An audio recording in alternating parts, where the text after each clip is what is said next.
Welcome to the Old Soul, New Soul Astrology Podcast. Boy, things are getting hot around here. I will tell you guys, we have a horary course that Robert and I have been working on diligently over the last several weeks. It is almost done. We are targeting the eclipse date, April 20th, but we will keep you posted. It will be launched with a podcast episode. It will be available, and we will tell you all about it at that time. In fact, our next episode is going to be a really cool horary story that also involves reincarnation. So you're going to want to make sure you especially check out the next podcast. Now, for this episode, we are going to continue what we talked about in the last episode. We pivoted that conversation to start talking about a concept that Robert found years and years ago called the developmental arc, where you basically order by degree your planets in order, by number, by the number of the degree. And then that picture presents a significant life theme. So we wanted to continue to embellish that. There is so much that we didn't get to last time. So we picked a random chart of Steve Jobs. This is a AA Rodham chart, so we feel a confident, accurate birth time, even though he was adopted. February 24th, 1955. 7:15 p.m., San Francisco, California, if you would like to look at the chart as well. So, Robert, let's pick apart this chart from a developmental arc perspective. Well, thanks. That's a very explanatory introduction. The concept is very old, really. You simply list every planet and point, starting with the planet in earliest degree, and then going all the way through the planets and the ascendant in the midheaven until you end up with the planet or point in latest degree. So what you have with Steve Jobs, for example, his sun is at 5 degrees Pisces, 44 minutes, and it happens to be the planet in his chart that is in the earliest degree. Next in order is his moon at 7 degrees Aries and 44 minutes, and so on. So you begin to list your planets in the order of their earliest degree to latest degree, and what you have is what I call a developmental arc, because when you list the planets in order from earliest to latest degree, every time a planet or the moon or the sun enters a new sign, it begins to trigger every single one of those points in that same order. Now, what happens from birth, for example, the moon after your birth will in 30 days have triggered this developmental arc in order.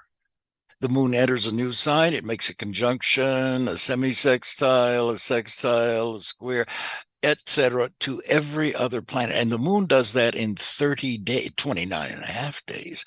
The sun triggers this same developmental arc every year. It takes a year for the sun to go around the zodiac. So each month, in fact, the sun will enter a new sign and it will start triggering these same developmental arcs in order, but from a new sign. So the aspects it makes are different. A planet like Mars or Jupiter, let's say, Jupiter spends 1 year in a sign. So it will take 12 years for Jupiter to trigger all of this developmental arc. So you begin to get a sense of this order almost becomes built into you with DNA, because from day one, the day you're born, this same developmental arc begins to be triggered by events and just by growth as a newborn infant and so on. So it becomes built into. Now with Steve Jobs, for example, his planet in earliest degree is his sun at 5 degrees Pisces in his 6th house of work and occupation. So his whole identity, his life force really, is in his 6th house of service, of work and occupation, in a very esoteric sign, Pisces, which happens to be ruled by Jupiter and also by Neptune. So here's where you find, and this is the planet in his earliest degree. So every month, every year, and frankly, every day by the diurnal rotation of the Earth, the ascendant in a given locale will trigger this same developmental arc. So his first developmental arc in everything, he is looking to find and to express his sun, his ego, his talents, his creativity, his genius, his perceptions, which, by the way, are very Piscean at birth.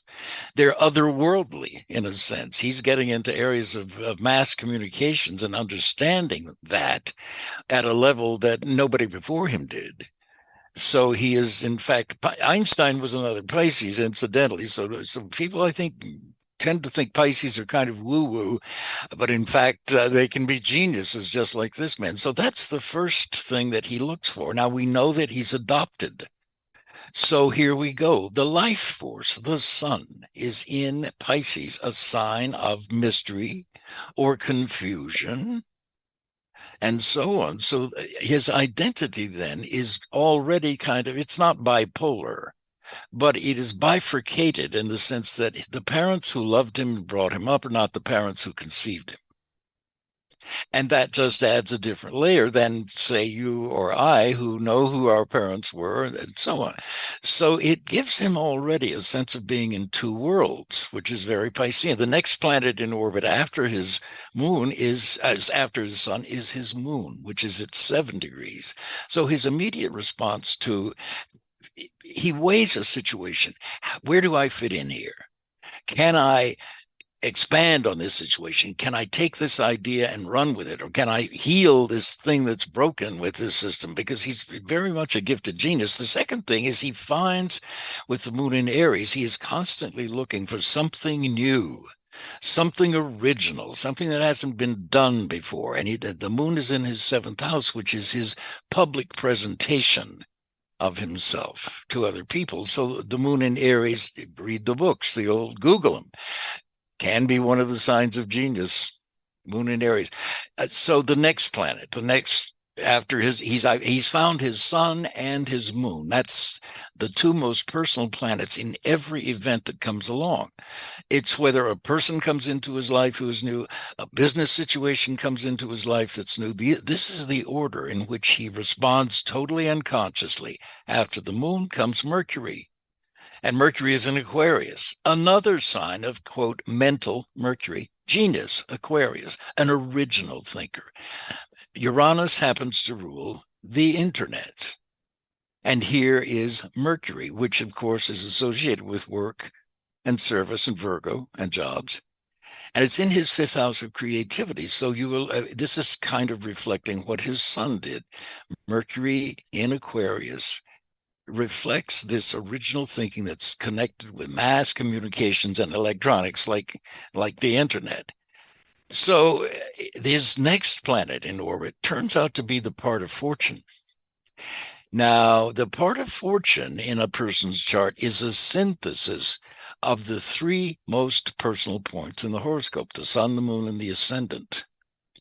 And his part of fortune, which is in Leo, falls right after Mercury. So the next thing he does is to find a way to capitalize on this new and stimulating project that he's undertaking. So he is very much an entrepreneur with a chart like this. Already he is. Then the next planet after his part of fortune is Jupiter at 20 degrees Cancer and retrograde. So now he wants to grow this thing that he's just gotten involved in, or this discovery he's made, or this idea that he has. He wants to grow it and expand it with Jupiter. And he's going to be looking for backers with Jupiter in Cancer. So that's the next archetype that's in his developmental order. And right along with that is Saturn at 21, Scorpio. So he's got Saturn and Jupiter trine each other at birth, which is one of the best aspects anybody can have for success in business. Jupiter, the aspect of expansion and growth and confidence and vision, Jupiter trines Saturn, the architect, the skeleton, the framework, the structure, the permanency. In Scorpio, Saturn is in his second house, but on his third cusp. So this is one of the aspects, among others, in this chart that connotes extreme potentials for success, which of course he had. So he's very much oriented toward a business approach to life. He's very much devoted to not only serving humanity through his business and other discoveries, but also to capitalize on them. And he really does have, I think, the best of humanity at heart in his original thinking, along with the internet and so on. Right after Saturn, in order, in fact, it's at the same degree, but a different sign, is Venus. Now, this is an interesting concept. They're at the same degree. Saturn and Venus, taken together in any association, really, will often have maybe some challenges and difficulties in love and marriage and romance and children. But if they find as a career direction, Saturn, what they love to do, Venus, if they can unite that Venus-Saturn archetype, and his are in the same degree at birth, so they're locked in a trine. If a person with this finds and follows their bliss, follows what they really love to do, which he did, they can be tremendously successful. And that's what he's always has looked for. The next point after Venus is his midheaven. Again, he instantly wants to turn everything into a career. And his career is based on his midheaven, which is in Gemini at birth. So he has multiple careers, at least two, but multiple. And they all are going to be characterized by Mercury in Aquarius, because Mercury in Aquarius rules his Gemini midheaven. So that you begin to see now how these things are all linking back to each other. And the planet after his midheaven point in order of degree is Uranus, the genius, the breakthrough, the awakener. And it too is retrograde, but that's next in the sequence. So he takes these things public. I'm sitting here right now with an iPhone on my desk. Doesn't everybody have one? You see what I mean? So these are the kinds of mass delivery of what, in fact, this iPhone I'm looking at on my desk right now is umpteen millions times more powerful than the first computer I bought, which was a K-Pro in 1981. So that's how radically this man has changed society, because even in the Amazon jungle, tribesmen have cell phones today.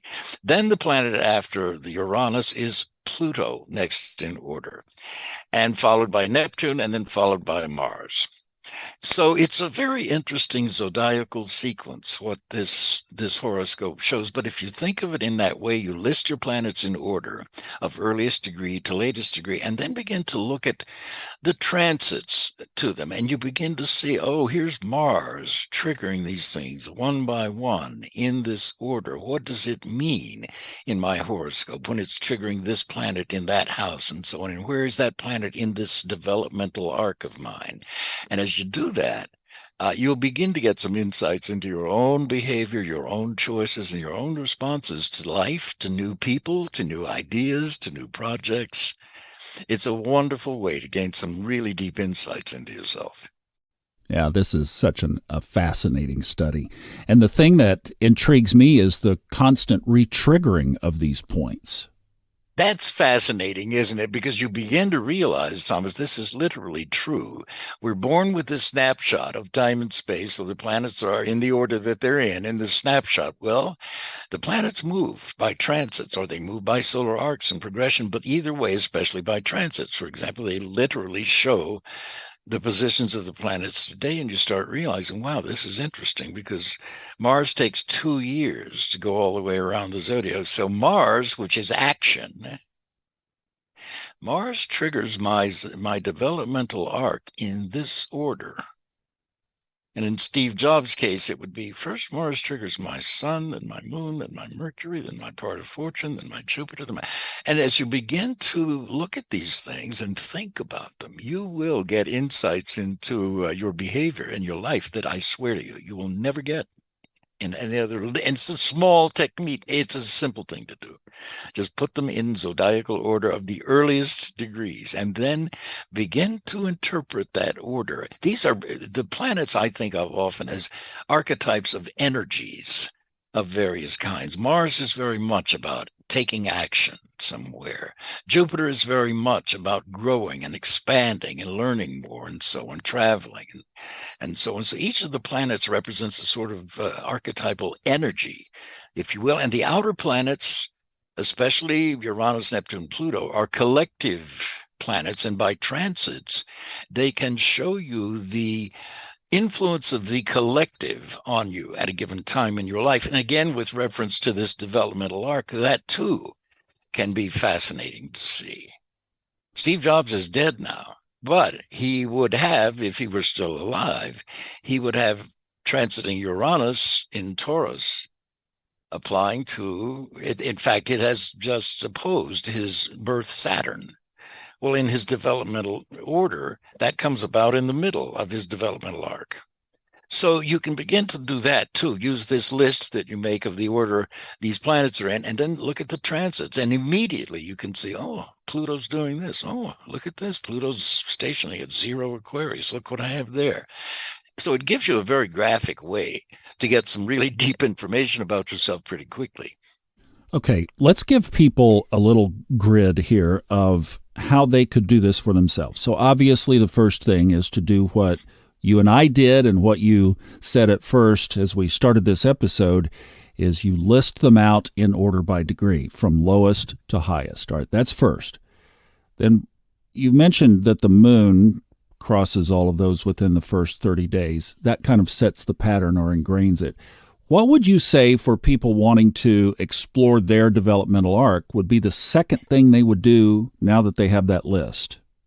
Well, I'll tell you what I did with mine when I first discovered it. I started trying to look at it and make sense of it. Now, if we're looking at Steve Jobs' chart here, and the earliest degree that he has is his sun at 5 degrees 44 Pisces in his 6th house.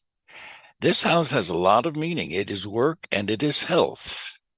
He died young of pancreatic cancer. Pancreas is ruled by Virgo, opposite Pisces of the sun. Now, I'm just going instantly to that because his health was a big issue. In fact, he probably overworked himself, stressed himself. But the pancreatic cancer is certainly a genetic trait that can be inherited. And so depending on what his heredity was like, his birth parents, you see, that's another area possibly of mystery. But I would look at this and go, all right, then this is saying the first thing that I respond to with anything, when I wake up in the morning, the first thing I'm looking for is where in today is my identity?